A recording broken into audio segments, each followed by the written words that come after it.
ఇప్పుడు సరైన సమయానికి వచ్చాం. మరి బ్రదర్ డేవిడ్ గారు మన ఊటీ సర్వే గురించి చక్కగా చెప్తున్నారు. ఎంతవరకు మనం చాలా డాక్టర్స్ మనం నేర్చుకున్నాం. థియాలజీ ప్రాపర్, లేఖన శాస్త్రం, దేవశాస్త్రం, క్రీస్తు శాస్త్రం, పరిశుద్ధాత్మ శాస్త్రం, మానవ శాస్త్రం, పాపమును గుర్తిన శాస్త్రం, రక్షణ శాస్త్రం, సంఘ శాస్త్రం. ఈ డాక్టర్స్ అని మనం నేర్చుకున్నాం. ఇప్పుడు మరలా కొత్తగా దేవుని దాసులు డేవిడ్ గారు మనకి ఓటీ సర్వే పాత నిబంధన కాలం అంతలో కూడా 1/3 హిస్టరీ ఉంది. 1/3 హిస్టరీ బాగా చదువుకుంటే బైబిల్ బాగా అర్థమవుతుంది కాబట్టి బాగా వివరిస్తున్నారు. ఈ ఆది కాండంలో 4 విషయాలు చెప్పారు బ్రదరు. మొదటి క్రియేషన్, రెండోది కరప్షన్, మూడోది కండమ్నేషన్, నాలుగోది కన్ఫ్యూజన్. 11 అధ్యాయాలు, 1 నుంచి 11 అధ్యాయాల వరకు మానవ చరిత్ర, 12 నుంచి 50 అధ్యాయాల వరకు మరి హెబ్రీల చరిత్ర, తర్వాత అంతా ఇశ్రాయేలు జాతి. ఈ విధంగా చాలా చక్కగా చెప్పినటువంటి డేవిడ్ బ్రదర్ వందనాలు. ఇప్పుడు క్లాస్ ఆయనకు అప్పగిస్తాను. అంత నేను చెప్పకూడదు కానీ క్లాస్ ఆయనతో మనం చక్కగా బైబిల్ టీచర్ వివరిస్తారు. చక్కగా రాసుకుని అనువదించుకొని ప్రాక్టీస్ చేసుకుని సంఘాలు మనం బోధిస్తే ఆత్మానుసారంగా మనం బలం పొందుతాం. Brother, welcome to our brother David brother. ఓకేనా, థ్యాంక్ యూ వెరీ మచ్. మరొకసారి ఈ సెకండ్ థర్స్డే ఓటీ సర్వే మనం కంటిన్యూ చేయబోతున్నాం. ప్రభు మనకి సహాయం చేయను గాక. వాస్తవానికి నేను ఒంగోలు దగ్గర కోటాల్లో ఉన్నాను. ఈ నైట్ నాకు లీవ్ తీసుకున్నా, అంటే ఖాళీ పెట్టుకుని ఇక్కడ ఒక బ్రదర్ ఇంట్లో నుంచి ఈ విధంగా చెప్పుకోవడానికి ప్రభు సహాయం చేశాడు. సో మనం ఆది కాండంలో 2 గొప్ప భాగాలు. ఆది కాండము చాలా ప్రత్యేకమైనది. ఒక్క పుస్తకం 2350 సంవత్సరాలు తెలియజేస్తుందని చెప్పుకున్నాం. అది చాలా ప్రత్యేకమైనది. మొదటి 11 అధ్యాయాల సారాంశము ఫౌండేషనల్ స్టేజ్, ప్రాథమిక దశ. దేనికైనా ఫౌండేషన్ ఉండాలి. బైబిల్కి ఫౌండేషన్ మొదటి 11 అధ్యాయాలని మనం చెప్పుకున్నాం. ఎన్నిసార్లు మనం ఆ 11 అధ్యాయాలు చదివితే మనకు అంతగా లేఖలు బాగా అర్థమవుతాయి. అనేకమైన సత్యాల యొక్క ఫౌండేషన్ ఆ 11 చాప్టర్స్ లో ఉన్నాయి. ఇంకా భక్తులు, దేవుని దాసులు వారిని జ్ఞాపకం చేసుకుంటానే ఉండారు, వాటిని స్టడీ చేస్తానే ఉండారు. అయితే ఈ సమయం ముందు మరి సెకండ్ పార్ట్ మనం క్లుప్తంగా చూసాం. ఫస్ట్ పార్ట్ సారాంశం ఒకటే. ఒక వ్యక్తిలో నుండి భాషలు, జాతులు, దేశాలు ఎలా ఏర్పడినాయి అనేది క్లుప్తంగా అర్థం చేసుకోవాలి. అంతకుమించి మనం అందులోకి వెళ్ళటానికి వీల్లేదు. ఎందుకంటే ఆది కాండం నుంచి ఇక తర్వాత పుస్తకాల్లో దేవుడు ఎక్కడ ఆదామును జ్ఞాపకం చేయలేదు. అది చాలా ఆశ్చర్యంగా ఉంటుంది. మేబీ యోబు గ్రంథంలోను, హోషేయ గ్రంథంలో 2-3 సందర్భాల్లో ఆదాము గురించి దేవుడు మెన్షన్ చేశాడు, కానీ ఇక ఓల్డ్ టెస్టమెంట్లో దేవుడు ఆదాము గురించి ఎక్కడ మెన్షన్ చేయలేదు. ఆదాము యొక్క పని ఏంటి అంటే ఆదాము ద్వారా జాతులు, భాషలు రావాలి. ఇప్పుడు దేవుడు మరొక వ్యక్తిని తీసుకొచ్చాడు, అబ్రహాం. చాలా కీలకమైన వ్యక్తి అని మనం చూస్తున్నాం. 27 బుక్స్ లో అబ్రహాం గురించి రాయబడింది. ఓల్డ్ టెస్టమెంట్ 16 బుక్స్ లో అబ్రహాం మెన్షన్ చేయబడ్డాడు. న్యూ టెస్టమెంట్ లో 11 బుక్స్ లో అబ్రహాం రాయబడ్డాడు. మొత్తం 27 బుక్స్ అబ్రహాం గురించి తెలియజేస్తున్నాయి. చాలా కీలకమైన వ్యక్తి. చాలా ఆశ్చర్యంగా ఉంటుందండి. ఆదాము గురించి 27 టైమ్స్ రాయబడింది. అబ్రహాము గురించి 27 బుక్స్ లో రాయబడింది. యేసు ప్రభు గురించి 27 న్యూ టెస్టమెంట్ బుక్స్ రాయబడ్డాయి. ఈ ముగ్గురు బైబిల్కి కీలకమైన వారు. ఆదాము ద్వారా పాపము, శాపము ప్రపంచానికి వచ్చింది. అబ్రహాము ద్వారా ఆశీర్వాదాలు వచ్చినాయి. ప్రభువైన యేసుక్రీస్తు ద్వారా రక్షణ కలిగింది. ఈ 3 ఎప్పుడు మన జీవితాల్లో మారుమ్రోగుతూనే ఉండాలి. అయితే ఇప్పుడు మనం సెకండ్ పార్ట్కి వచ్చాం. దాన్ని పేట్రియార్కల్ స్టేజ్, పితరుల యుగం. మెయిన్ ముగ్గురు అబ్రహాము, ఇస్సాకు, యాకోబు, వాళ్ళ యొక్క జనరేషన్స్. కానీ లాస్ట్ పార్ట్ యోసేపు గురించి ఉంది. ఈ 4 యొక్క హిస్టరీ సెకండ్ పార్ట్లో మనం చూస్తున్నాం. అబ్రహాము దేవుడు పిలవటం యొక్క ఉద్దేశము ఒకటే, సమస్త జనులు ఆశీర్వదించబడాలి. దయచేసి ఆ వచనం ఎన్నిసార్లు రాయబడుతుందో నోట్ చేసుకోండి.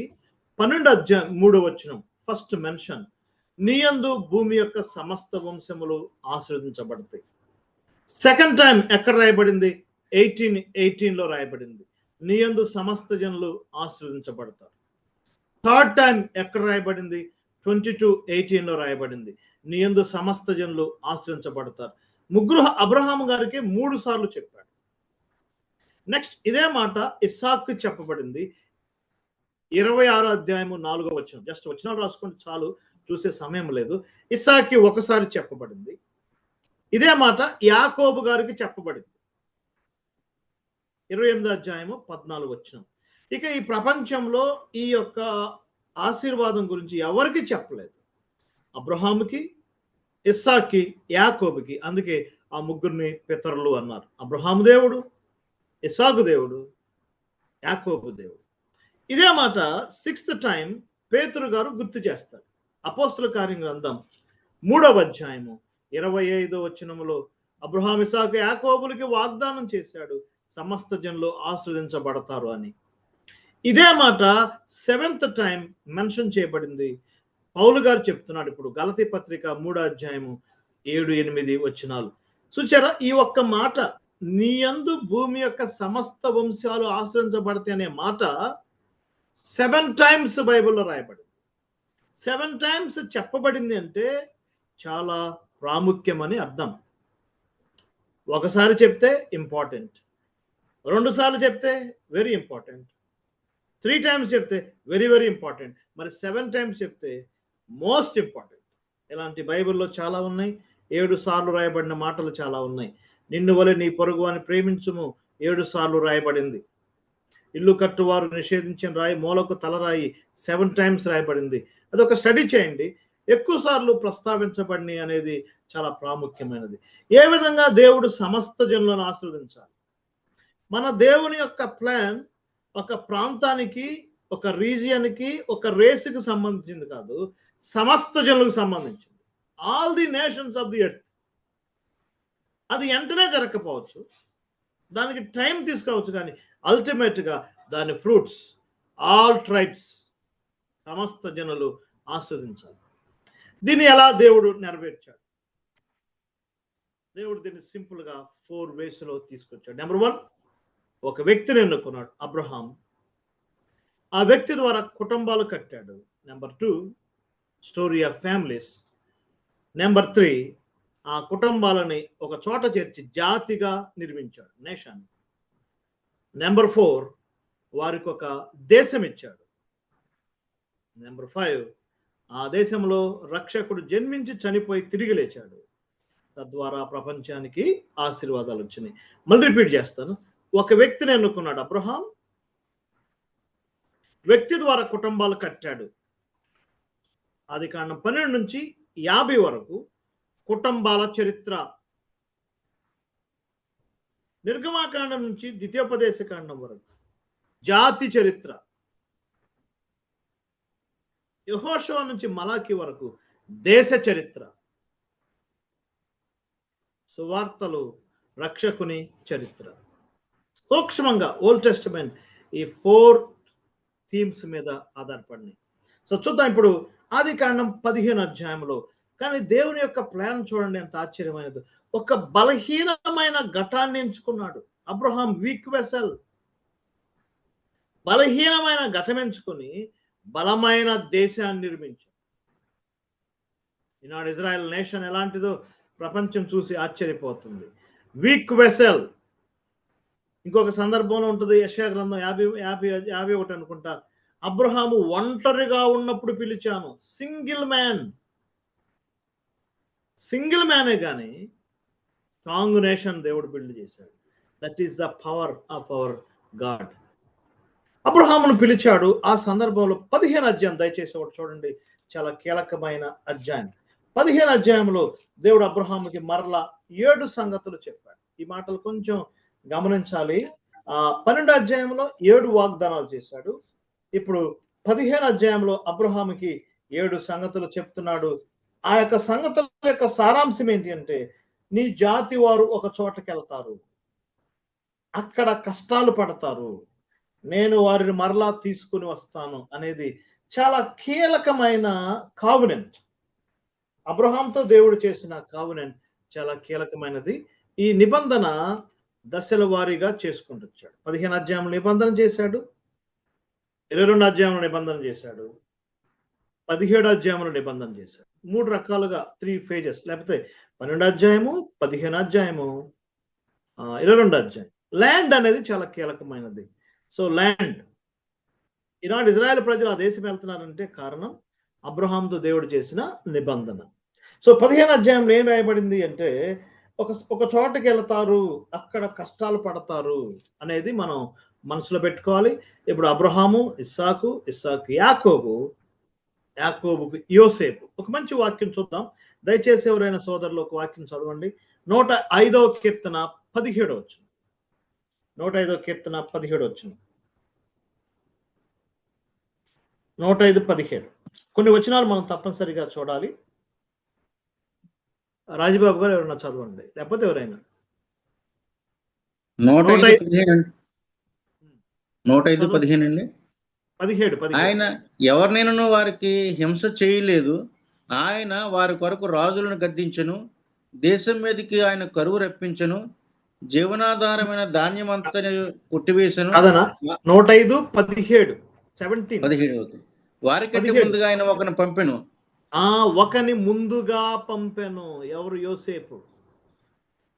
దేవుడు ఒక దేశం వెళ్ళటానికి ప్లాన్ చేస్తున్నాడు, ఒకరిని ముందుగా పంపాడు. ఎవరు ఆ వ్యక్తి? యోసేపు. అందుకే యోసేపు అన్నలతో అన్నాడు, నన్ను నమ్మేసినందుకు మీరు బాధపడద్దు, దేవుడు ఇక్కడికి ముందుగా పంపించాడు. సో ఇప్పుడు స్టోరీ మొత్తం ఈజిప్ట్కి వెళ్ళిపోయింది. అన్నలు సెకండ్ టైం రావటం, సెకండ్ టైం యోసేపు వారికి బయలుపరుచుకోవటం, వారికి కనపరుచుకోవటం, తండ్రిని తీసుకురమ్మంటాం. యాకోబుకి 2 గుడ్ న్యూస్ తెలిసినాయి. ఒకటి, యోసేపు బతికున్నాడు. 2, యోసేపు ప్రైమ్ మినిస్టర్ అయ్యాడు. 2 గుడ్ న్యూస్ చెప్పమన్నాడు యోసేపు తండ్రికి. ఈనాడు ప్రపంచానికి మనం కూడా చెప్పాల్సిన గుడ్ న్యూస్ ఇవే. ఆయన చనిపోయి తిరిగి లేచాడు కదా. యోసేపు చనిపోయాడు అనుకున్నారు, కానీ యోసేపు బ్రతికున్నాడు. ఈనాడు ప్రపంచం యేసు ప్రభువారు చనిపోయాడు అనుకుంటున్నారు, కానీ ఆయన చనిపోయి తిరిగి లేచాడు. రెండోదిగా యోసేపు ప్రైమ్ మినిస్టర్ అయ్యాడు. ఆయన రాజులకు రాజుగా రాబోతున్నాడు, ఏలబోతున్నాడని మనం చాటించాలి. మొత్తానికి స్టోరీ అంత ఇప్పుడు ఆదికాండం 50 అధ్యాయానికి వచ్చాం. ఇప్పుడు యోసేపు మరణంతో ముగించబడింది. సో ఒక వ్యక్తి ద్వారా కుటుంబాలన్నీ ఒక చోట చేర్చబడ్డాయి. సో జెనసిస్ క్లుప్తంగా ఈడెన్ టు ఈజిప్ట్,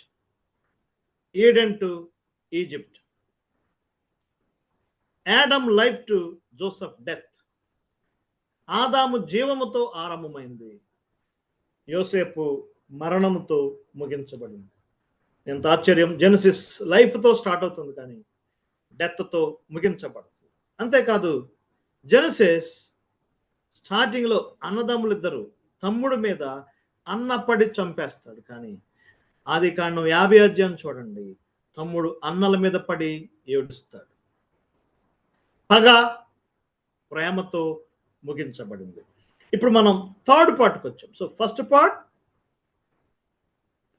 ఫండమెంటల్ లేకపోతే foundational stage, second part patriarchal stage. Abraham చరిత్ర, ఇస్సాకు చరిత్ర, యాకోబు చరిత్ర, యోసేపు చరిత్ర. అబ్రహాము విశ్వాసం, ఇస్సాకు సమర్పణ, యాకోబు రూపాంతరం, యోసేపు మహిమ.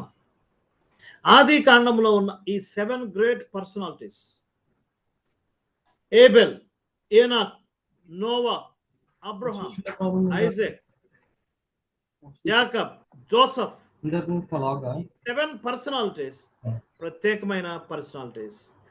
హేబెల్లో వర్షిప్, ఆనోకులో వాక్, నోవాహులో వర్క్, అబ్రహాంలో ఫెయిత్, ఇస్సాకులో సమర్పణ, యాకోబులో రూపాంతరం, యోసేపులో శ్రమల్లో నమ్మకత్వం. ఇలా చెప్పొచ్చు.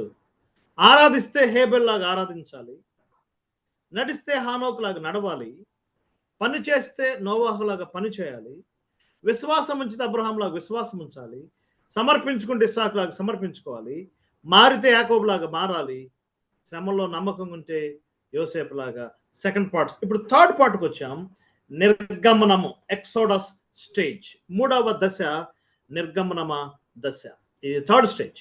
ఇందులో 4 బుక్స్ కవర్ అవుతాయి: నిర్గమాకాండం, లేవ్యాకాండం, సంఖ్యాకాండం, ద్వితీయోపదేశకాండం. నిర్గమనము అంటే బయటికి వెళ్ళటం. అబ్రహాముకు దేవుడు చెప్పిన వాగ్దానం ప్రకారం వారు ఇప్పుడు బయటికి రావాలి. ఏ విధంగా బయటికి వచ్చారు, ఏ విధంగా వెళ్ళారు? ఆదికాండం యోసేపు ద్వారా వెళ్ళారు. ఇప్పుడు మోషే ద్వారా బయటికి రాబోతున్నారు. ఈ యొక్క 4 పుస్తకాలు 320 ఇయర్స్ కవర్ చేస్తుంది. 320 years. Exodus, Leviticus, Numbers, Deuteronomy 320 years. ఈ 320 ఇయర్స్లో 120 ఇయర్స్ మోజెస్ లైఫ్. మోజెస్ ఎక్కడ జన్మించాడు? ఎక్సోడస్ 2, నిర్గమాకాండం 2వ అధ్యాయంలో. మోషే ఎక్కడ చనిపోయాడు? ద్వితీయోపదేశకాండం 34th చాప్టర్. సో 320 ఇయర్స్లో 120 ఇయర్స్ ఎక్కడ గడిచిపోయినాయి? నిర్గమాకాండం 2 నుంచి ద్వితీయోపదేశకాండం చివరి వరకు గడిచిపోయినాయి. అట్లయితే ఎక్సోడస్ చాప్టర్ 1 కవర్స్ 200 ఇయర్స్. నిర్గమాకాండం 1వ అధ్యాయము 200 సంవత్సరాలు కవర్ చేస్తుంది. ఏం జరిగింది ఈ స్టోరీలో? 2 రకాలుగా దేవుడు ఆశీర్వదించాడు. దయచేసి చూడండి. 1వ అధ్యాయంలో 2 రకాలుగా వారు వృద్ధి చెందినట్టుగా. 7వ వచనం, అభివృద్ధి పొంది విస్తరించారు. తర్వాత 12th వర్స్లో కూడా అభివృద్ధి పొంది విస్తరించారు. శ్రమ పెట్టిన కొలది విస్తరించారు. 2 రకాలుగా మల్టిప్లై అయ్యారు. ఒకటి, ఫరో ఫేవర్గా ఉన్నాడు, అభివృద్ధి పొందారు. సెకండ్, ఇప్పుడు నెక్స్ట్ ఫరో వచ్చాడు, ఆపోజిట్గా ఉన్నాడు, ఆయన అభివృద్ధి పొందారు, మల్టిప్లై అయ్యారు. చాలా గొప్ప ఆశ్చర్యం అండి. ఒకడు నుంచి 12 కుటుంబాలు, 12 కుటుంబాల నుంచి 70 కుటుంబాలు, 70 కుటుంబాల నుంచి లక్షల కుటుంబాలు, lakhs to lakhs మల్టిప్లై అయ్యారు. ద్వితీయోపదేశకాండంలో స్టెఫన్ కూడా చెప్తున్నాడు, మల్టిప్లై అయిపోయారు. కాబట్టి 2 రకాలుగా గ్రోత్ ఉంటుందండి. ఒకసారి దేవుడు మనల్ని శ్రమలు లేకుండా డెవలప్ చేస్తాడు, గర్వపడకూడదు. రెండవది, శ్రమలు పెట్టి అభివృద్ధి పరుస్తాడు. ఇదే జరిగింది యాక్ట్స్లో. ఆరంభం చాప్టర్ 2, చాప్టర్ 3 అందరూ ఫేవర్గా ఉన్నారు, మనుషులతో అంత ఫేవర్గా ఉంది, డెవలప్ అయ్యారు. చాప్టర్ 8కి వచ్చేసరికి శ్రమలు కలిగినాయి. శ్రమలు లేవా? శ్రమల కొరకు సిద్ధపడాలి. శ్రమల్లో ఉన్నావా? విడుదల కొరకు సిద్ధపడాలి. సో వారు డెవలప్ అయ్యారు. ఇప్పుడు 2nd చాప్టర్లో గ్రేట్ పర్సన్ మోజెస్ వస్తాడు. మోజెస్ లైఫ్ చాలా ప్రత్యేకమైంది. మరి 2nd చాప్టర్లో మోషే పుట్టడం చాలా ప్రత్యేకమైన అంశం. ఒక మంచి మాట ఉంటుంది, అపోస్తల కార్యం 7వ అధ్యాయంలో స్టెఫన్ అంటాడు, ఆ కాలమందు మోషే పుట్టాను. ఏ కాలము? వాగ్దాన కాలము, 4th జనరేషన్. ఒకసారి ఈ మాట చూడండి దయచేసి. ఆదికాండం 15వ అధ్యాయంలో అబ్రహాముకి దేవుడిచ్చిన వాగ్దానంలో 7 రకాలైన ఉన్నాయి. అందులో ఒకటి ఏంటంటే, నీ 4వ తరం వారు బయటికి వస్తారు అనేది ఒకసారి నోట్ చేసుకోండి. చూడండి ఒకసారి. 15వ అధ్యాయం నేను చదువుతున్నాను. 15వ అధ్యాయం 16 వచనం, నీ 4వ తరం వారు, 4th జనరేషన్. చూడండి, యాకోబు ఈజిప్ట్కి వెళ్ళాడు. ఇప్పుడు మోషే లేవి వంశం కాబట్టి మనం లేవి చూడుకోవాలి. యాకోబు కుమారుడు పేరు లేవి, ఒక తరమైంది. లేవి కుమారుడు పేరు కహాతు. కహాతు కుమారుడు పేరు అమ్రాము. అమ్రాము కుమారుడు పేరు మోషే. మోషే కుమారుడు పేరు గెర్షం. 4 జనరేషన్స్. ఎగ్జాక్ట్గా 4th జనరేషన్ వాగ్దాన కాలము. అప్పుడు తల్లులంట, ఇది దేవుడు వాగ్దానం చేశాడు, నాకెవరైనా మగపిల్లవాడిని పుట్టిస్తే బాగుంటుంది ఎదురు చూశారంట. కానీ ఒక శాసనం వచ్చింది, మగపిల్లవాడిని పుట్టితే నీళ్ళలో పడేయాలి. చాలా టఫ్. కానీ మోషే తల్లిదండ్రుల విశ్వాసాన్ని బట్టి మోషేని దాచిపెట్టడం, మోషే 4th జనరేషన్లో రావటం, 40 ఇయర్స్ ఫరో కుమార్తెగా ఉండటం, ఆ యొక్క విషయాలు మనకు తెలుసు. నెక్స్ట్ మిద్యానికి వెళ్ళటం, ఇప్పుడు మోషే తిరిగి రావటం, ఐగుప్తు దేశం నుంచి వారిని విడిపిస్తున్నట్టుగా మనం చూస్తున్నాం. అవన్నీ మనకు తెలుసు కాబట్టి మోజెస్ 340 జీవించాడు. మన సేవకులు చాలాసార్లు చెప్పారు, first 40 years I am something, సకల విద్యలు అభ్యసించాడు. నెక్స్ట్ 40 years ఐఎమ్ నథింగ్, నేను ఎంతటి వాడిని అన్నాడు. Next third part, God is everything. దేవుడు సేవకు మోషేని పిలిచినప్పుడు మోషే ఒక మాట అన్నాడండి, నేను ఎంతటి వాడను అన్న వరకు దేవుడు మనల్ని వాడుకోడు. ఆ లెసన్ నేర్చుకునే వరకు దేవుడు మనల్ని వాడుకోడు, అది వాస్తవం. సో 12వ అధ్యాయంకి వచ్చాను చూడండి. 12వ అధ్యాయము ఇది చాలా కీ ఫేజ్, మళ్ళీ రిపీట్ చేస్తున్నాను. మొత్తం 320 years నిర్గమాకాండం నుంచి ద్వితీయోపదేశకాండం. ఒక్క నిర్గమాకాండమే 200 years. నిర్గమాకాండం 2 నుంచి ద్వితీయోపదేశకాండం చివరి వరకు ఎంటైర్ మోజెస్ లైఫ్ 120 years. ఈ 120 years లో 80 years నిర్గమాకాండం 2 నుంచి నిర్గమాకాండం 11 అధ్యాయంతో క్లోజ్ అయిపోయింది. 8 years మోషే 8 years అయిపోయినాయి. ఇక మోషే 40 years ఎక్కడి నుంచి స్టార్ట్ అవుతుంది? నిర్గమాకాండం 12 అధ్యాయం నుంచి ద్వితీయోపదేశకాండం వరకు టోటల్ 40 years జర్నీ. జనరల్గా ఎవరైనా ఇశ్రాయేలు 40 years జర్నీ అంటారు. ఎలా లెక్క పెట్టాలి దయచేసి నోట్ చేసుకోండి. నెంబర్ 1, మొట్టమొదటిది 12వ అధ్యాయం మొదటి వచనంలో వారి యొక్క స్టార్టింగ్ పాయింట్. 12వ అధ్యాయం మొదటి వచనం చూడండి. నెలలో ఇది మీకు మొదటిది, ఇది సంవత్సరంకు మొదటి నెల, ఫస్ట్ డే, వాళ్ళ జర్నీ యొక్క ఫస్ట్ డే. మీ బైబిల్లో పైన నోట్ చేసుకోండి, ఇశ్రాయేల్ యొక్క ప్రయాణం యొక్క న్యూ క్యాలెండర్. అప్పటి వరకు ఈజిప్ట్ క్యాలెండర్ ఉన్నారు. నో, ఇప్పుడు మీకు న్యూ క్యాలెండర్ ఇస్తున్నాను. ఈ న్యూ క్యాలెండర్ రావాలంటే మీ ఇంటిలో గొర్రె పిల్ల తెచ్చి పెట్టుకోండి. మన జీవితంలో కూడా న్యూ క్యాలెండర్ ఎప్పుడు స్టార్ట్ అవుతుంది? కాగా ఎవడైనా క్రీస్తునందున వాడు నూతన సృష్టి. నీ కొరకు నా కొరకు వధించబడిన గొర్రె పిల్లని ఎప్పుడైతే మన హృదయంలో చేర్చుకుంటామో that is new calendar, new journey. So దయచేసి చూడండి, మొదటి అధ్యాయం 2వ వచనం, మొదటి నెల మొదటి రోజు. 40వ అధ్యాయం 17వ వచనం చూడండి. 40వ అధ్యాయం 17వ వచనం, 2వ సంవత్సరము 2వ నెల మొదటి దినం. చాలా క్లారిటీ, బైబిల్లోనే అన్నీ ఉన్నాయి, బయటికి వెళ్ళాల్సిన పని లేదు.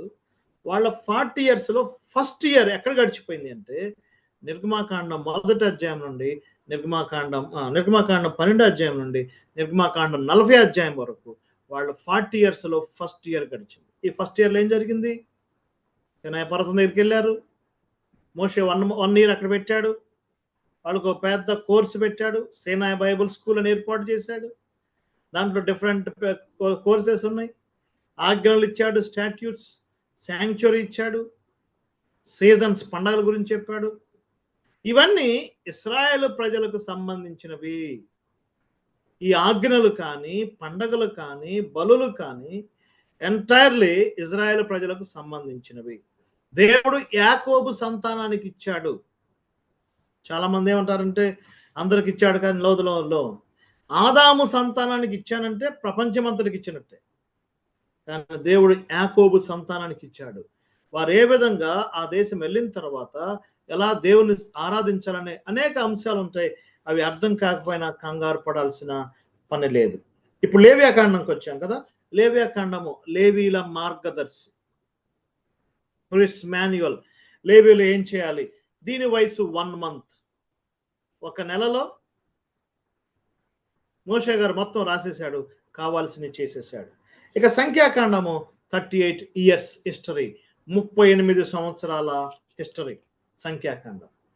సంఖ్యాకాండంలో యాత్రికులు, పిలిగ్రిమ్స్. లేవియాకాండంలో ప్రీస్ట్స్, యాజకులు. అవన్నీ ఇశ్రాయేలుకు సంబంధించినవి. మన యొక్క స్టడీలో ఏం కంగారు పడాల్సిన పని లేదు. ఒక మంచి మాటలు ఉంటాయి. లేవియాకాండం ఆఖరధ్యాయం చదవండి. ఇవి ఇశ్రాయేలు కొరకు ఇవ్వబడిన ఆజ్ఞలు. సంఖ్యాకాండం ఆఖరధ్యాయం చూడండి. ఇవి ఇశ్రాయేలు కొరకు ఇవ్వబడిన ఆజ్ఞలు. అర్థం కాకపోయినా కంగారు పడాల్సిన పని లేదు. దేవుడు ఒక జాతిని రూపొందిస్తున్నాడు. కుటుంబాలన్నింటినీ ఒక చోట చేర్చాడు. వాళ్ళని కష్టాలు పెట్టాడు. కష్టాలు పెట్టే కొద్దీ వృద్ధి చెందారు. ఇప్పుడు వారిని సడన్గా బయటికి తీసుకొస్తున్నాడు. వారిని బయటికి రావడం వలన ప్రపంచానికి ఒక జాతిని పరిచయం చేశాడు. ఎప్పుడు చేశాడంటే ఒక బ్రేకింగ్ న్యూస్. ఏంటి? ఎర్ర సముద్రం పాయలవటం ఒక సెన్సేషనల్ న్యూస్. అప్పుడు ప్రపంచానికి వారు పరిచయం అయ్యారు. లేకపోతే అసలు వారిని పట్టించుకునే వాళ్ళు కాదు.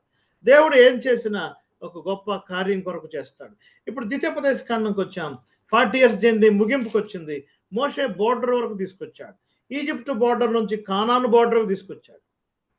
మోషే పని అయిపోయింది. దేవుడు అన్నాడు, ఇక నీకు కానానికి వెళ్ళే పని లేదు, చూడమన్నాడు. కాబట్టి మోషే లాస్ట్ 3 మెసేజెస్, 3 గొప్ప సందేశాలు ఇచ్చాడు. ఆ 3 గొప్ప సందేశాలే ద్వితీయోపదేశ కాండం.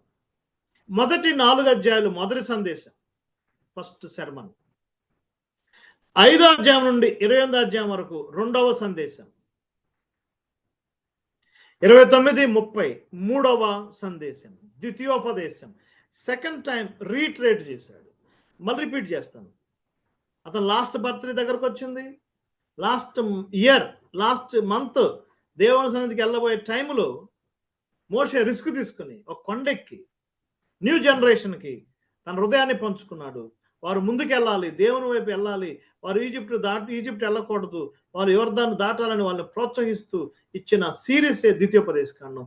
3 మెసేజ్లు, 1 to 4 first sermon, 5 to 28 second sermon, 29, 30 third sermon. ఈ 3 సెర్మన్ సారాంశం ఏంటి?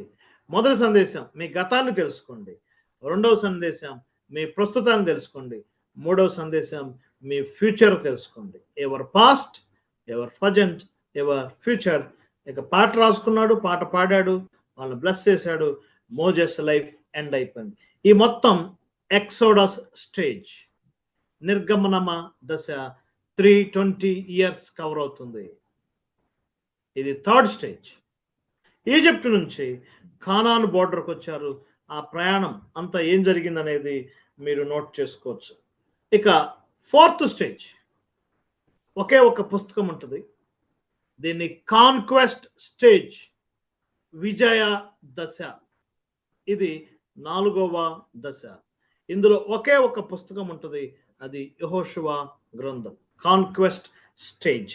దయచేసి చూడండి, 34వ అధ్యాయం చివరిలో ద్వితీయోపదేశ కాండం. మోషే చనిపోయాడు కదా, మోషే మరణం ఇప్పుడు ఒక మిస్టరీ. మోషే పుట్టినప్పుడు మోషే తల్లి దాచిపెట్టింది, మోషే చనిపోయినప్పుడు దేవుడు దాచిపెట్టాడు. నేను మళ్ళీ రిపీట్ చేస్తాను. మోషే పుట్టినప్పుడు మోషే తల్లి దాచిపెట్టింది 3 months, మోషే చనిపోయినప్పుడు దేవుడు దాచిపెట్టాడు. ఈ మధ్యలో మోషే కూడా దాక్కోవటం మొదలు పెట్టాడు దేవుని కొరకు. That is his life. Moses లైఫ్ని మనం ఎన్ని రకాలుగా ధ్యానం చేసినా చాలా ఆశ్చర్యం కలుగుతుంది. ఇప్పుడు కూడా ఒక ప్రిన్స్, యువరాజుగా ఉన్నాడు, ఒక ప్రాఫెట్గా ఉన్నాడు, ఒక ప్రీస్ట్గా ఉన్నాడు, ఒక పైనీర్గా ఉన్నాడు, ఒక పోయెట్గా ఉన్నాడు, ఒక ప్రేయర్ వారియర్గా ఉన్నాడు. ఎన్ని రకాల చేశాడండి. దైవజనుడిగా పిలువబడ్డాడు.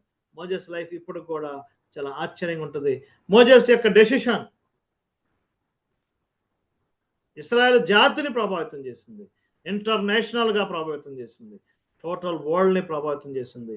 మోజెస్ లైఫ్ చాలా ఆశ్చర్యమైనది. మోషే మరణించాడు. యెహోషువ గ్రంథం 1వ అధ్యాయం. What next? మోషే తర్వాత ఏంటి? ఇప్పుడు యెహోషువ వస్తున్నాడు. మొత్తం 24 chapters ఉన్నాయి. ఈ 24 chapters 25 years కవర్ చేస్తుంది. 25 సంవత్సరాల చరిత్ర, 25 సంవత్సరాల చరిత్ర. దీన్ని ఏమంటారు? కాన్క్వెస్ట్ స్టేజ్, విజయ దశ, విజయం, విజయాల గ్రంథం. ఈ గ్రంథము 3 అంశాల మీద ఆధారపడింది. దయచేసి చూస్తారా? నేను చదువుతాను. ఫస్ట్ చాప్టర్ చూడండి. మొదటి అధ్యాయంలో దేవుడు యెహోషువకి 3 క్లియరెన్స్ ఇచ్చాడు, 3 ఇన్స్ట్రక్షన్. ఒకటి, ఇక మీరు ఏడవద్దు, అయిపోయింది. లేచి యోర్దాను దాటు, యుద్ధాలు చేయి, స్వాధీనపరుచుకో. అంతేనండి. 3 అంశాల మీద యెహోషువ గ్రంథం అంతా ఆధారపడింది. లేచి యోర్దాను దాటు, 2వ అధ్యాయం నుంచి 5వ అధ్యాయం వరకు యోర్దాను దాటటం. 6 నుంచి 13 అధ్యాయాలు యుద్ధాలు చేయటం. 14 నుంచి 22 అధ్యాయాల వరకు స్వాధీనపరుచుకోవటం. నేను మళ్ళీ రిపీట్ చేస్తాను. యెహోషువ గ్రంథము 25 years కవర్ చేస్తుంది. యెహోషువ పని బోర్డర్ కానాను బోర్డర్లో ఉన్న వారిని కానాను దేశంలోకి తీసుకెళ్ళి భూమి మొత్తాన్ని స్వాధీనపరుచుకోవాలి. ఇది చేయాలంటే యెహోషువ 3 పనులు చేయాలి. 1, యోర్దాను దాటాలి. 2 to 5 చాప్టర్స్. యుద్ధాలు చేయాలి. 6 to 13 మేబీ 14 to 22 స్వాధీనపరుచుకోవాలి. ఇది చాలా ప్రాముఖ్యం. ఇక ఇక్కడ నుంచి మలాకీ గ్రంథం వరకు టోటల్ బైబుల్ కానాను చుట్టే తిరుగుతుంది. ఇండియా చరిత్ర కాదు, అమెరికా చరిత్ర కాదు, ఆస్ట్రేలియా చరిత్ర కాదు, మక్కా చరిత్ర కాదు. Entirely the nation of Israel. Israel land చుట్టే లేఖనాలు జరుగుతున్నాయి. యెహోషువ నుంచి మలాకి వరకు 1000 years రియల్లీ. ఒక 1000 years టోటల్ హిస్టరీ ఇజ్రాయెల్, దాని చుట్టూ ఉన్న అంశాలు. దేవుడు ఎందుకు ఆ ల్యాండ్ని ఏర్పాటు చేసుకున్నాడు? What is the speciality? ఏంటి ఆ ల్యాండ్ యొక్క స్పెషాలిటీ? 2-3 కారణాలు ఉన్నాయి. నెంబర్ 1, 3 కాంటినెంట్స్ యొక్క జంక్షన్. ఆసియా నుంచి ఆఫ్రికా వెళ్ళాలంటే వయా ఇజ్రాయెల్, కాలినడకన. ఆసియా నుంచి యూరప్ వెళ్ళాలంటే వయా ఇజ్రాయెల్. యూరప్ నుంచి ఆఫ్రికా వెళ్ళాలంటే వయా ఇజ్రాయెల్. జంక్షన్. ప్రపంచానికి సెంటర్. ఈనాడు ప్రపంచానికి సెంటర్ స్టిల్ ఇజ్రాయెల్. అప్పుడు గూగుల్ మ్యాప్స్ లేవు, ఏమీ లేవు, కానీ దేవుని యొక్క ప్లాన్ చూడండి. Spiritual centre, geographical centre. అక్కడే యేసుప్రభు చనిపోయాడు, అక్కడ ఆయన తిరిగి లేచాడు, అక్కడ నుండి సువార్త ప్రకటించబడింది, అక్కడికి రేపు ప్రభువారు రాబోతున్నాడు. Still the nation has the importance. ఈనాడు క్రైస్తవులు చాలా మంది ఇజ్రాయెల్కి చరిత్ర అయిపోయింది, వాళ్ళ దేశం పని అయిపోయింది అని అంటారు, కానీ నో నో నో, దేవుని వాక్యంలో దానికి ప్రాధాన్యత ఉంది. అసలు ఆశ్చర్యం ఏంటంటే, బ్రదరన్ మూమెంట్ వచ్చిన తర్వాత ఇంగ్లాండ్ దేశంలో ఇజ్రాయెల్ దేశం ఏర్పడిద్దని చెప్పింది బ్రదరన్ వాళ్ళే. AD 70 నుంచి ప్రపంచం అంతా ఏమి నమ్మిందంటే, ఇజ్రాయెల్ ఎదిలిపోయారు, చెదిరిపోయారు, ఇక వాళ్ళ దేశం లేదు, వాళ్ళు ఆ దేశానికి తిరిగి రారని నమ్మారు. కానీ 1830 to 1840 Brethren movement, John Darby గొప్ప భక్తులు చెప్పారు, ఎప్పటికైనా ఇజ్రాయెల్ దేశం ఏర్పడిద్ది, ఇజ్రాయెల్ అనే యుద్ధం జరిగిద్ది, యాంటీ క్రైస్ట్ వస్తాడు, టెంపుల్ కట్టబడతాయి. అనేక ప్రాఫెసీస్ దాంతో ముడిపడి ఉన్నాయి. Prophetic centre, geographic centre, spiritual centre. క్రిస్టియన్స్గా మనకేం పెద్ద ప్రాధాన్యత దానికి లేకపోయినప్పటికీ ఎంటైర్ కోర్స్ ఓల్డ్ టెస్టమెంట్ అంతా దాని చుట్టూ తిరుగుతుంది. ఇప్పుడైతే ఇజ్రాయెల్ చుట్టూ కాదు, కానీ అపోస్తుల కార్యం 17:30 అనుకుంటా, ఇప్పుడైతే అంతటా అందరూ మారు మనసు పొందాలి. ఈ present dispensation Israel has no significance.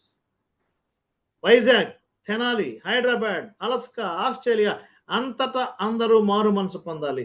So ఇప్పుడు మనం ఇక నెక్స్ట్ సెషన్స్లో ఇజ్రాయెల్ ల్యాండ్, అందులో ఉన్న కింగ్స్ గురించి మనం స్టడీ చేయబోతున్నాం. కాబట్టి ఈ ప్లాన్ అంతా ఒకదాంటే సమస్త జనులు ఆశీర్వదించబడాలి అనే దాంట్లో భాగంగానే దేవుడు దీన్ని స్ట్రెస్ చేస్తా వస్తున్నాడు. అందులో యెహోషువ గ్రంథము, దాన్ని మనం విజయాల గ్రంథము అనొచ్చు. యెహోషువ ఎంత గొప్ప వ్యక్తి అంటే, ల్యాండ్ డిస్ట్రిబ్యూట్ చేస్తాడండి, అందరికి డిస్ట్రిబ్యూట్ చేసి లాస్ట్ ఆయన తీసుకుంటాడండి. మనమైతే ఏం చేసేవాళ్ళం చెప్పండి? బెస్ట్ ప్లేస్ ఏదో చూసుకునే వాళ్ళం, దాన్ని మనం తీసుకునే వాళ్ళం. నో నో నో, యెహోషువ అలా చేయలేదు. అందరికి డిస్ట్రిబ్యూట్ చేసి, దేవా నువ్వు నాకు ఎక్కడ ఇస్తావు, నేను అక్కడే ఉంటాను. That is the leadership quality. మొదటి అధ్యాయంలో దేవుడు వాగ్దానం చేశాడు, నీ ఎదుట ఎవడు కత్తితో వాత నిలవలేడు. ఎందుకంటే దేవుని వాక్యం అనే ఖడ్గాన్ని మనం సరిగా ఉపయోగిస్తే మనకన్నీ విజయాలే. సో యెహోషువ గ్రంథం ఎలా ముగించబడింది అంటే, ఒక సింపుల్ పదంతో ముగించబడింది. నేను నా ఇంటి వారు యెహోవాను సేవించదము. ఆ స్లోగన్ ఇప్పటికి కూడా క్రైస్తవ ప్రపంచం మర్చిపోలేకపోయింది. పెద్దలు, దైవజనులు డి ప్రభుదాస్ అన్న గారు ఎప్పుడు ఇలా అంటూ ఉంటాడు, నేను నా ఇంటి వారు నా కారు యెహోవాను సేవిస్తుంది. నేను నా ఇంటి వారు నా కారు. నేను నా ఇంటి వారు అంటే నేను మా ఫ్యామిలీ అని కాదు, మా ఇంటిలో ఉన్న వస్తువులన్నీ ఆయన కోసమే. What a commitment. యెహోషువ అన్న మాటలు చాలా ప్రత్యేకమైనది. సో మొత్తానికి ఇస్రాయేల్ ప్రజల స్టోరీ ఇప్పుడు కానాన్లోకి వారు ఎంటర్ అయ్యారు. ఆ మాటలు మనం చూస్తున్నాం. కనీసం 31 శత్రు రాజులను చంపాడండి. ఈ బుక్ చదువుతుంటే అంతా చాలా కఠినంగా, కష్టంగా ఉంటది. అన్ని యుద్ధాలు, యుద్ధాలు, యుద్ధాలు, యుద్ధాలు, రక్తపాతం, చనిపోతారు. ఒక ప్రముఖమైన స్త్రీ మనకు కనపడిద్ది. ఆమె పేరు రాహాబు. చాలా ప్రాముఖ్యం. ఒక అన్య స్త్రీ దేవుని ఎలా తెలుసుకుంది? ఎర్రని దారం కట్టుకోవటం ద్వారా. ఒక అన్యజనులకు రక్షణ ప్రభువైన యేసుక్రీస్తు యొక్క మరణం, సిలువ, పునరుద్ధానం, బై బ్లడ్ అలోన్. అన్యజనులు పాత నిబంధనలో 3 రకాలుగా దేవుని దగ్గరకు వచ్చారు. రాహాబు, రూతు, నయమాన్. ఈ ముగ్గురు 3 గొప్ప ప్రిన్సిపల్స్ తీసుకొచ్చారు. రాహాబులో బై బ్లడ్ అలోన్, రక్తము ద్వారానే రక్షణ. రూతు గ్రేస్, కృప ద్వారా రక్షణ. నయమాను 3 సార్లు మునిగాడు, 7 సార్లు మునిగాడు విశ్వాసము ద్వారా. అన్ని జనులు మనకు రక్షణ ఎట్లా? By faith alone, by grace alone, by blood alone. This is the story. యెహోషువ ఇచ్చిన ఛాలెంజ్ చాలా గొప్పది. నేను నా ఇంటి వారు యెహోవాను సేవిస్తాం. ఇది 4th స్టేజ్. ఇంకొక స్టేజ్ మనం చూడబోతున్నాం. న్యాయాధిపతుల కాలం, జడ్జెస్ పీరియడ్. అబ్రహాం వచ్చినా, ఇస్సాకు వచ్చినా, యాకోబు వచ్చినా, యుద్ధాలు జరిగినా, మోషే పుట్టినా, అల్టిమేట్ గా సమస్త జనులు ఆశ్రయించబడాలనేది థీమ్. దాని కొరకే ముందుకి కొనసాగుతుంది. ఇప్పుడు మనం నెక్స్ట్ స్టేజ్కి వచ్చాం. న్యాయాధిపతుల కాలం, జడ్జెస్ పీరియడ్. ఇందులోకి ఏమేమి వస్తాయి? యెహోషువ తర్వాత నెక్స్ట్ బుక్ ఏంటి? న్యాయాధిపతులు. రూతు గ్రంథం 1వ అధ్యాయం 1వ వచనం కూడా చూడండి. న్యాయాధిపతుల కాలంలోదే.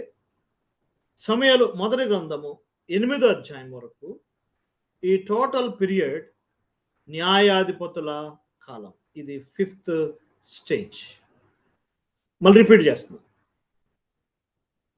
న్యాయాధిపతుల కాలం, ఒక సపరేట్ పీరియడ్. న్యాయాధిపతుల గ్రంథం, రూతు గ్రంథం, సమూయేలు 1వ గ్రంథం 8వ అధ్యాయం వరకు ఈ total period nearly 340 years. Dark days in Israel history. Israel చరిత్రలో చీకటి కాలం. అందుకే ఇస్రాయేల్ ఇప్పుడు కూడా ఎక్కువగా న్యాయాధిపతుల కాలాలు చదవరండి. ఎందుకంటే యుద్ధాలు, ఓటములు ఉన్నాయి. యెహోషువ గ్రంథం విజయాల గ్రంథం అయితే న్యాయాధిపతుల గ్రంథం ఓటముల గ్రంథం, బుక్ ఆఫ్ డిఫీట్స్. ఈ ఎంటైర్ పీరియడ్ ఏం జరిగింది? యెహోషువ చనిపోయాడు. యెహోషువ ఒక వాగ్దానం తీసుకున్నాడు, ఒక ప్రామిస్ చేయించుకున్నాడు. వాళ్ళందరూ ప్రామిస్ చేశారు, లేదు యెహోషువ, మేము కూడా ఆ దేవుడిని పూజిస్తాం, సేవిస్తాం, మేము కూడా ఆయన ఆరాధిస్తామంటే మీ ఇష్టం, మీరు ఎవరిని పూజించుకుంటారో పూజించుకోండి, నేను నా ఇంటి వారు అన్నాడు. కానీ ఏం జరిగింది? యెహోషువ చనిపోయిన తర్వాత ఇశ్రాయేల్ ప్రజలు విగ్రహాల వైపు తిరిగారు. దేవుడు దేన్నైతే చేయొద్దన్నాడు అదే చేశాడు. కాబట్టి దేవుడు ఏం చేశాడు? ఒక మాట చూద్దాం, చూడండి. ద్వితీయోపదేశకాండం 5వ అధ్యాయము 8వ వచనం, 5:8. ఎవరైనా చదువుతారన్నా? 5:8. ఈ వచనం చదవాలి. ద్వితీయోపదేశకాండం 5వ అధ్యాయం 8వ వచనం.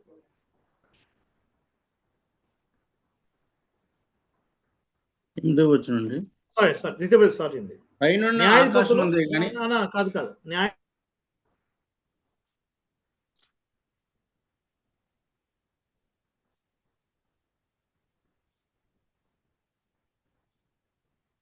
Power point.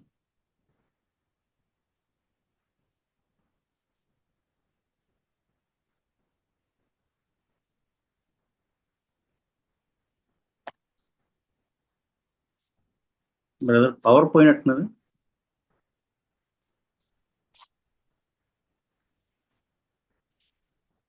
ప్రాబ్లం ఏదో వచ్చింది.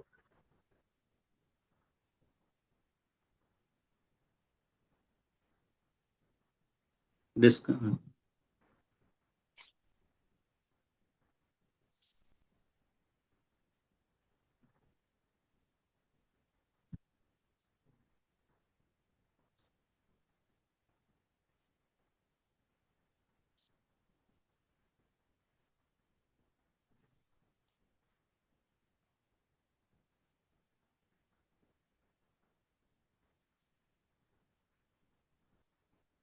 పవర్.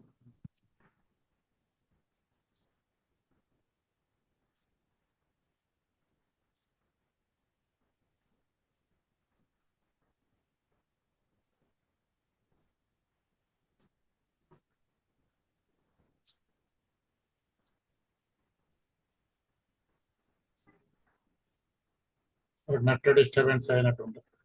బ్రదర్ పవర్ పోయినట్టున్నా బ్రదర్, పవర్ పోయినట్టు, కనెక్ట్ అవ్వలేదు. Your voice is still audible.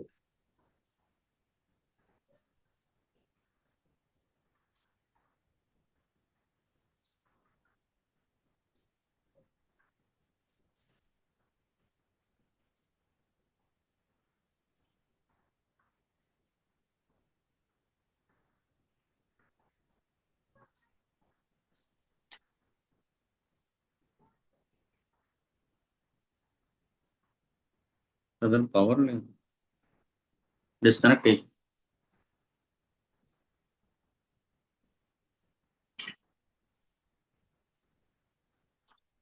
Power వచ్చింది. ఆ, ఇది కంప్లీట్ చేస్తాం 10 minutes. చేసి ఓకే ఓకే. న్యాయపత్రుల గ్రంథము 5వ అధ్యాయము 8వ వచనం చదవండి అన్న. 5:8 చాలా కీ వెర్స్ దీనికి. ఈ పీరియడ్ జడ్జెస్ పీరియడ్ కి చాలా కీ వెర్స్. 5:8 చూడండి. 5వ అధ్యాయం 8వ వచనం.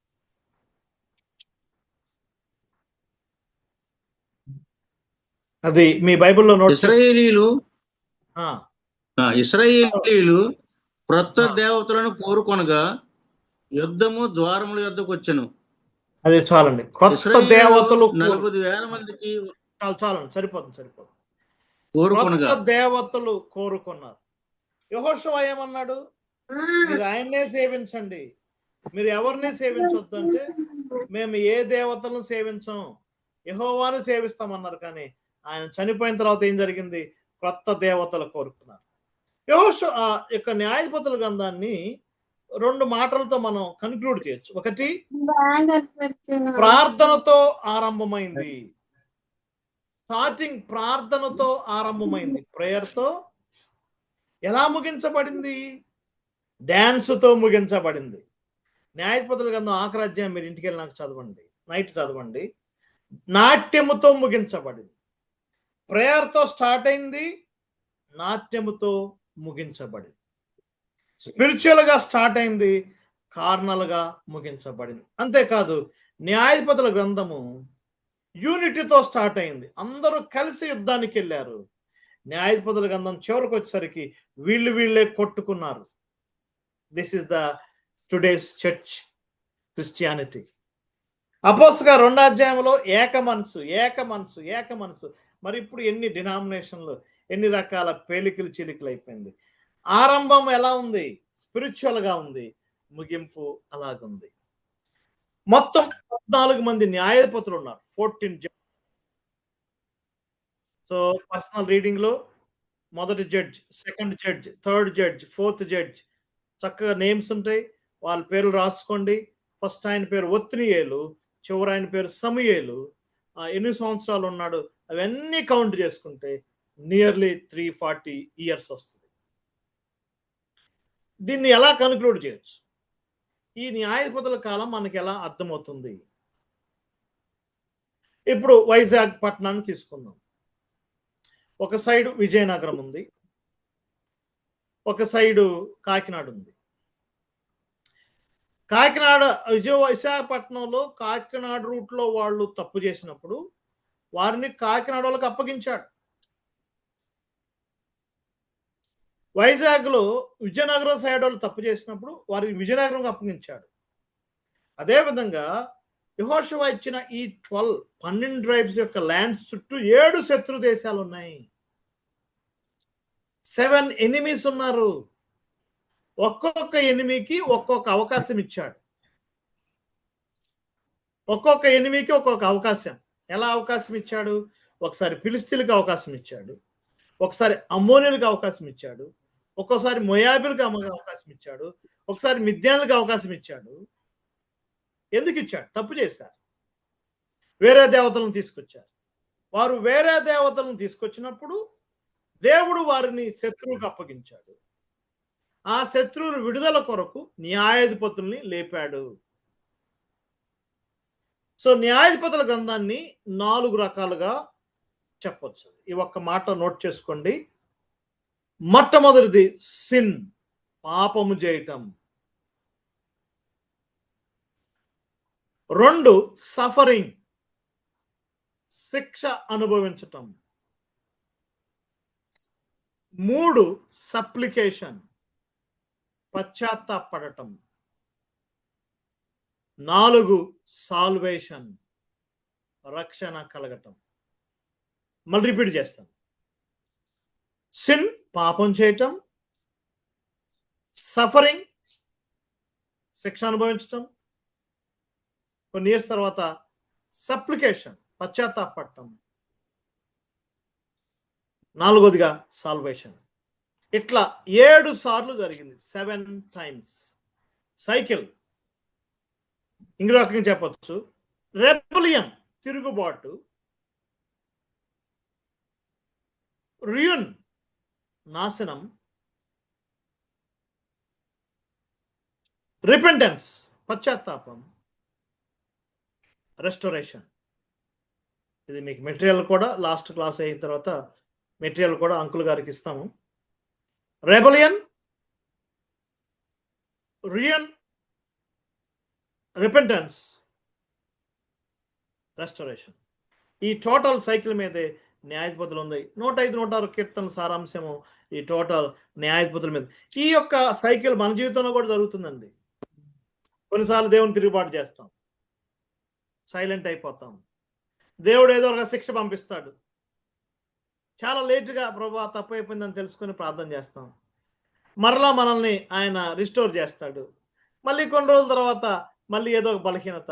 వాళ్ళకైనా మనకైనా సేమ్ సైకిల్. కానీ దేవుడు వారిని క్షమించాడు, కానీ మనకు మాత్రం చాలా కష్టమే. పాత నిబంధనలో పర్టికులర్గా ఈ యొక్క గ్రంథాలు చదువుతున్నప్పుడు ఒక రూల్ చాలా ప్రత్యేకంగా దేవుడు తీసుకున్నాడు. అదేంటి అంటే, ఒక్క వచనం చదవండి అన్న. ఒక్క వచనం, ద్వితీయోపదేశకాండం 28వ అధ్యాయము 63వ వచనం. దేవుడు ఎందుకు అన్ని యుద్ధాలు, ఓల్డ్ టెస్టమెంట్ లో అన్ని యుద్ధాలు ఎందుకు అనుమతించాడు, వాటిలో ఉన్న ప్రత్యేకత ఏంటి అనేది మనం చూడబోతున్నాం. ఒక్క మాట, 28వ అధ్యాయము 63వ వచనం. ఎవరైనా హార్ట్ పేషెంట్లు ఉంటే ఈ వాక్యాన్ని దయచేసి వినొద్దు. కాబట్టి మీకు మేలు చేయొచ్చు, మిమ్మల్ని విస్తరింపు.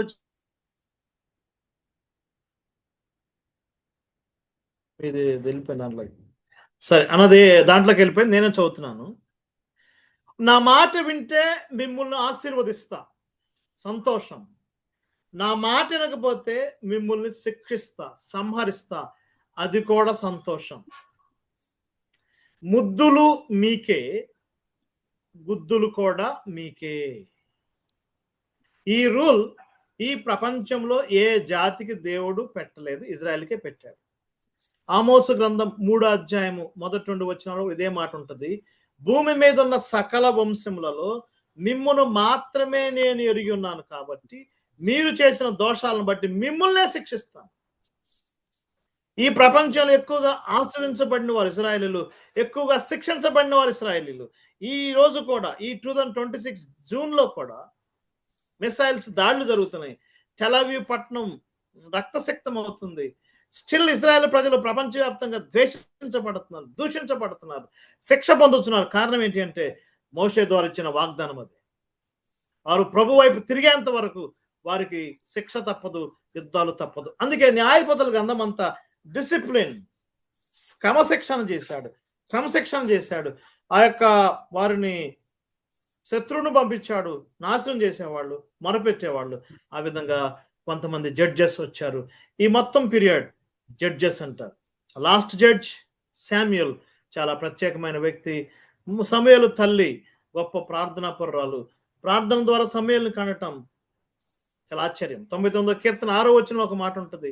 పాత నిబంధనలో దేవుడు అంట బాగా ప్రార్థనా పరులు ఎవరా అని స్కాన్ చేస్తే ఆ స్కానింగ్ లో కనపడిన వ్యక్తి సమూయేలు అంటాడు. కారణం ఏంటి అంటే, సమూయేలు 2 గొప్ప మాటలు చెప్పాడు.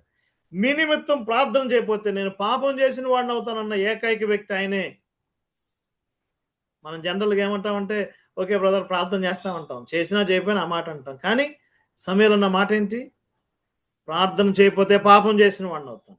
రాత్రంతా ప్రార్థన చేశాడు. సమూయేలు.